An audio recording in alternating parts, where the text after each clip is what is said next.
Awesome, so I'm making this milk. I use whole milk and vinegar. Technically I use clean vinegar from Whole Foods, and it's food grade vinegar. The only difference is that it's 6% vinegar versus 5% vinegar.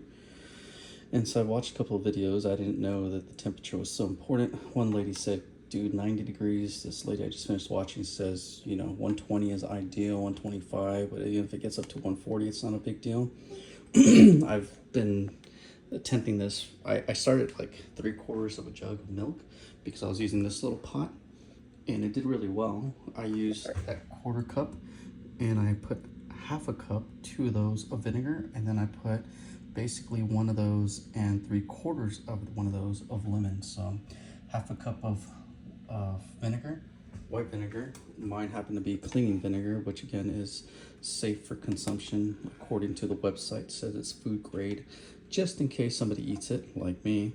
But that's just that specific vinegar from White Vinegar Foods. And so apparently if you get it up to about 140 or so, you're gonna get curds, and curds is just like gummy stuff, which is flavorless. It doesn't really have a flavor, but interesting enough, you can already feel the curds in it. So I guess this is what I'm supposed to collect, and it doesn't look like I'm gonna get much more, which is why vinegar is so good, because it breaks up the fat and separates it from water. And so at this point, somebody was saying you can use like a light paste something to add a little bit of flavor. Not good for aged cheeses, but for like instant cheeses like this, which is what they call mozzarella, it works out really well. So mozzarella, a gallon of milk is like $3, and a gallon of white vinegar is also like $3 or $4. So for $7, you get like a whole, I don't know, maybe 2 pounds of cheese, where mozzarella is generally what, $7 to $10 a pound. So I have a very low heat. Oh, you can't even see it. And you can see, that's it. It's ready to come out, I would say. So I'm gonna do, that looks dirty, but just use that scooper to get most of the milk out of there and put it in here. And I had already mixed my 1/2 cup of vinegar and 1/3 cup of lemon juice into this, which was way too much for 3/4 cup or 3/4 of a gallon of milk. So I found this pot, got it up to, más o menos the temperature it's supposed to be, and apparently it's working. I think the biggest trick is you want to heat up the fat to make it easier for the vinegar to separate it. And if I'm not mistaken, this is the fat. What, they give a cute name, curds. And apparently you can use the leftover stuff to make caramel out of, and it's supposed to be higher in protein. So at this point, look at that, geez Louise, there's a lot in there. So I think it's ready to use the cheese cloth, which I bought this 36 by 36. I don't know why it says, 9 square feet. Makes it look like there's 9 sheets in there, but I think it's just one, just folded up. So I'm gonna pull that out and slowly do this. Then I guess I'll scoop all the stuff out and then put it back in there, and then, get as much of the curds out as possible, because this is way too much for a full gallon of milk. So let's see how that works out. Okay, so let's go and get started. Looks like that's gonna work there. So I have my cheesecloth here, and I'm gonna go open it up and just start with, actually this is double layered, huh? Shoot, I guess this is way bigger than I needed. Let's go ahead and try it. I'll put my center down in here. Oops, that flame is still on, but I don't want to catch anything on fire. And then I've got my little plate here, which it does tell you want to scrape the bottom every once in a while too. There you go, got my plate. Move that out of the way. And then I'll get my curds here. And bring them over here. Not sure if the curds tend to float at the top or not, but so far so good. I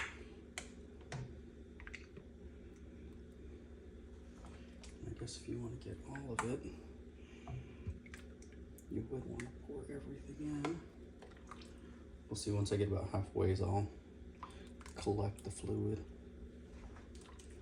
and put it in another container. So I will not put it back in this pot. But it looks like that's basically it.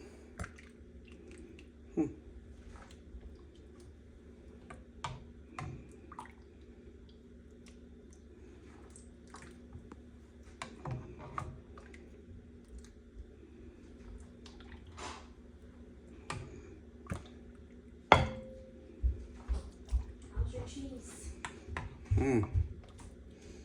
Good.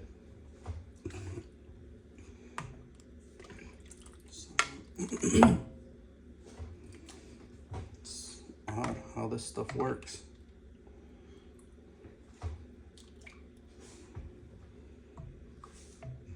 And so they said the trick is not to manipulate the curds too much, or else it'll turn into like a cream cheese.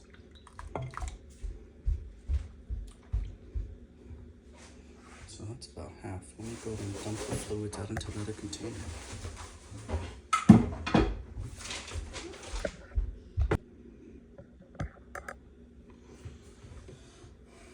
So let's see what kind of a mess I'm gonna make here. Alright, not bad. So far, so good. And get my drip plate out. I guess what I'll do is I'll just put this thing back into the original pot. I'll just put it in there for now. Get all my drippings, put it into the original pot so I can reuse it. And then I'll put all this into a secondary pot since this one is bigger. Oh, super slow. And hopefully that's enough to finish off the rest of the gallon. I would say it should be. Cool. So this pot here, we'll just put it in the back burner. Apparently you're supposed to save this and make caramel out of it. So let's stretch this back out. Get my drip plate so I don't make a mess. Technically I want this to come out here. God, this would be awesome. I've never done this before, but it's working out pretty good. Okay, let's get rid of this plate. Trying not to make a mess here. Yeah, I guess having this 36-inch cheesecloth does help out a lot. Let's get all those curds, that's awesome. Okay, so let's continue with what I was doing until we get a little bit less and a little more manageable as far as the fluid's concerned. Boom. Try to go a little faster.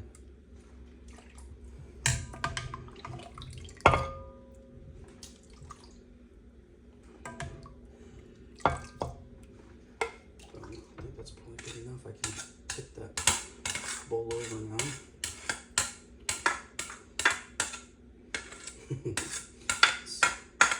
It's technically a little gross to me, but it's working out well. So let's go and grab this and flip it over.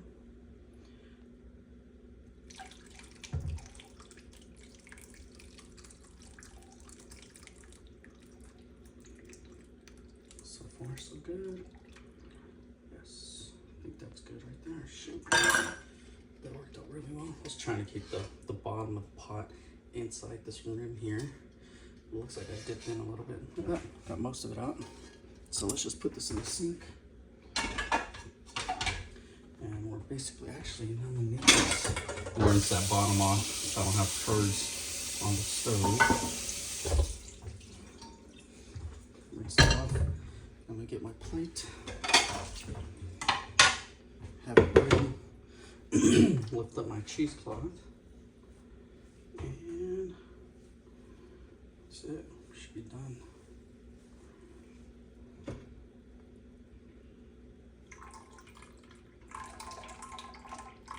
Just getting all the vinegar and lemon juice out of there.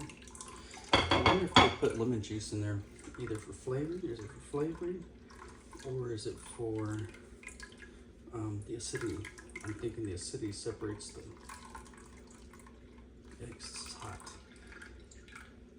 I see where people say you need to massage all this fluid out of there. You're not supposed to squeeze it, because if you squeeze it, it's supposed to make it creamy.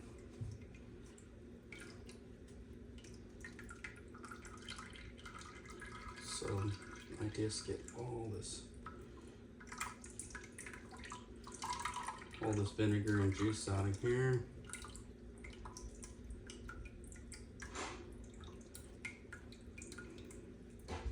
Oh, that's very good.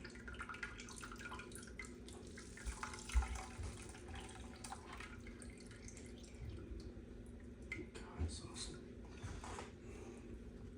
All right, so maybe I can suspend this a little bit and just let it drip out.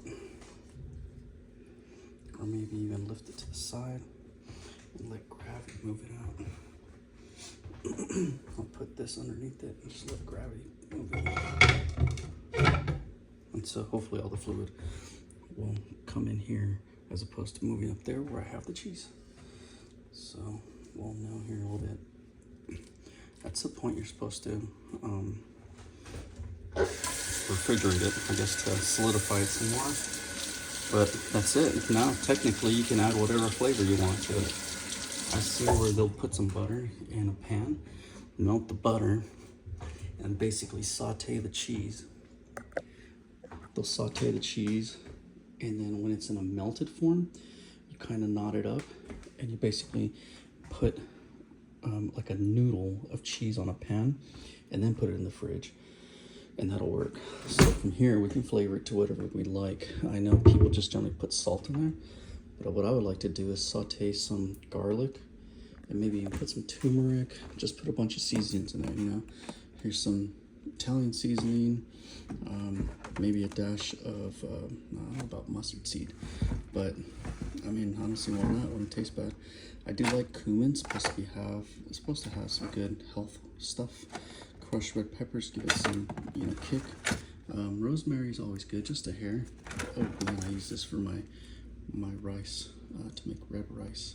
But anyways, I'll go ahead and season it as mentioned, and then I'll probably saute some garlic, and then saute this and make some knots for basically a string cheese. And then all this stuff, I'm gonna try to put it back in that gallon there and save it for making that caramel. So let's see what I have to do to make that happen. Anyways, hope you're all well. Have a great day. Thanks for watching. Bye.